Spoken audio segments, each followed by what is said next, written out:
Mesdames et messieurs, bonjour et bienvenue dans ce flash d'information de l'archipel des Comores. À la présentation, Astou Diop.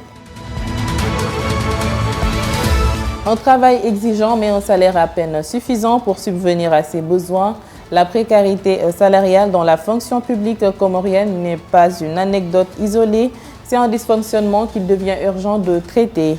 Un jeune homme originaire d'Anjouan qui a été recruté comme attaché de presse au ministère de l'économie a rapporté son témoignage par rapport à cette situation.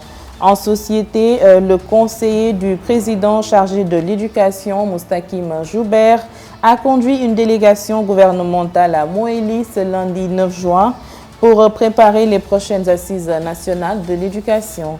Cette rencontre a été tenue au gouvernorat de Bonovo avec les autorités éducatives de l'île.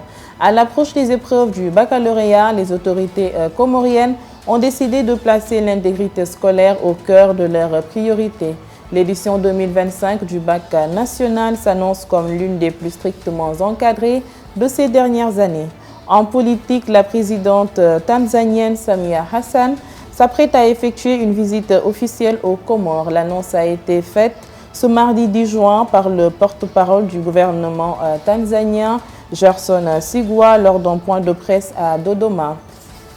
En santé, à Moutsamoudou, sur l'île d'Anjouan, les agents de santé du centre hospitalier de référence insulaire de Hombo sont entrés en grève ce mercredi 11 juin 2025. Au cœur de leur colère, le licenciement de 6 agents du laboratoire et 8 mois de salaire impayés. Nous ne sommes pas des esclaves, lancent les manifestants bien décidés à se faire entendre. Nous allons terminer ce flash d'information par l'actualité sportive. L'équipe de football des Comores s'est inclinée ce lundi au stade Fadil Vokri de Pristina face au Kosovo en perdant 4-2. Un résultat jugé positif par le sélectionneur de l'équipe nationale. Mesdames et messieurs, c'était tout pour ce flash d'information. Je vous donne rendez-vous la semaine prochaine. En attendant, l'information continue sur www.comorico24.com.